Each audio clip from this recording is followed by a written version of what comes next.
Hello and welcome to today's video where we're going to go over the top 10 most accomplished junglers that are still active in the four major regions. This is based off of Hall of Fame points, something that I've been doing on the Discord for quite some time. I have a big database where I have all the information and things like that for myself, and we do a yearly Hall of Fame vote on players that have been retired for 2 years, well before the Hall of Legends was even, announced as a possibility. So these top 10 players are the top 10 that are still playing in Hall of Fame points. There are some names on here that just missed, like JJ, just barely below Cuz. So we're going to go over this. Cuz had 107 Hall of Fame points so far in his career, currently playing for the Freaks. He's played a long time, longer than most people probably realize. Pioshik, world champion with DRX, was pretty good even before that at times. Currently with KT Roaster, had a year with FlyQuest in between there. Tien, world champion with FPX, now with Top Esports, considered oftentimes to be a choke artist, but he did win Worlds, so that kind of eliminates that possibility. Wei, I have him in the brown color in here because of RNG status. Keep in mind, these Hall of Fame points are based off of through spring. It does not include MSI. That's why Canyon's MSI title's not added in yet.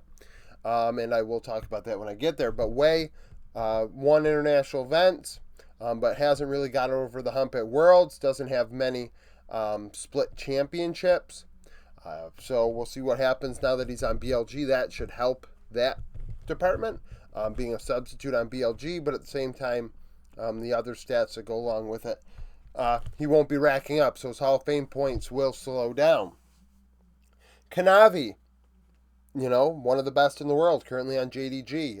Cannot get over the hump, but has been dominant domestically for quite a while, getting a lot of points domestically because of that.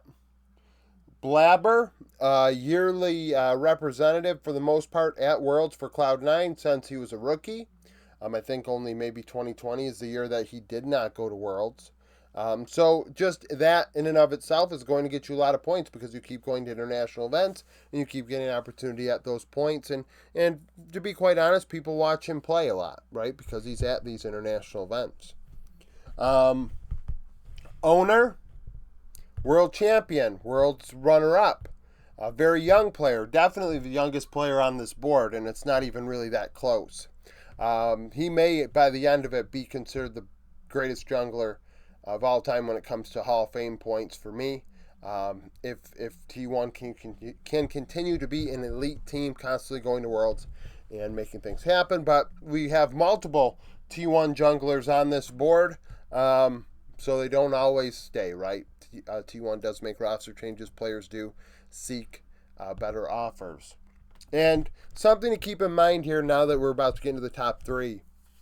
Karsa, currently with CFO, he probably has enough Hall of Fame points. Well, I wouldn't say probably. He definitely has enough Hall of Fame points. I would imagine to fall in between Canyon and Owner on the board. A international champion. Very, very good with Flash Wolves prior to that even. So the likelihood is he'd be up there. Levi of GAM Esports would be up here. I think you could even argue as far as a player like Adi of Latin America could end up on here with how many times they've went to international events and won domestically. I know I had somebody in the comment section of the top lane video that said they'd watch us, so I guess I'm responding again. But domestic titles to me I consider to be equal. It's international events where teams end up placing and how players do statistically that ends up getting them the bulk of these points. Roughly, I have a world championship equivalent to about 10 split championships when it comes to that. So, I mean, some people may say that's too heavy-handed one way or the other, but I do think in terms of fame and being I don't want to say legend, but just being important to the game, a world championship is pretty impactful. That might not be a little skewed one way or another, but I do think international results do take impact this a lot more than domestic do. But domestic can get you somewhere, like Kanavi, for instance. And he is an MSI champion. So that kind of does matter as well. So Canyon, if you take excuse me, if you take into account the MSI title from this year, I would expect him to be probably above 300. Well, actually, he would be above 300, but I don't know if he'd quite surpass Peanut just with the update. But before MSI had 4 LCK split championships, as well as 4 regular season titles with Damwon and then Genji. A Worlds title with Damwon, a runner-up finish at Worlds, a runner-up finish at MSI, 5 Worlds appearances, and 1 MSI appearance. So a very good run for Canyon here. Then you have Yankos of Team Heretics, longtime G2 player, H2K prior to that. Has seen success throughout his entire career for the most part. 6-time LEC regular season champion, 5-time LEC split champion, 1 MSI title, 1 Worlds runner-up, 2 World semifinal appearances, 1 MSI semifinal, 6 World appearances, 2 MSI appearances. And he still continues to do quite well with Heretics, even if the team around him is crumbling. And there is no shock that Peanut, to me, was the first, the one that racked up the most points. He's played a very long time with a lot of success, similar to Yankos. 5-time LCK regular season winner, 6 LCK split championships, 1 MSI title, 1 Worlds runner-up, 1 MSI runner-up, 2 World semifinal appearances, 5 Worlds appearances outright, including 1 with LGD in the LPL, 3 MSI appearances as well. So he's played a very long time to some serious success.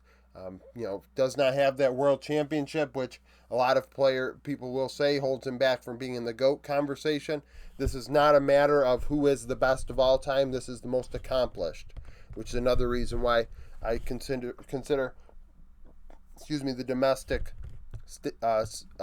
comparisons to be pretty much equal, because it's not a matter of who was better or what region is better, but just the accomplishment in and of itself. And then internationally, these players will set themselves apart. So, so top 10. Peanut, Yankos, Canyon, Owner, Blabber, Kanavi, Way, Tien, Pioshik, and Kuz. Wouldn't shock me either if Tien got close to Way with the MSI appearance also. So that's a thing.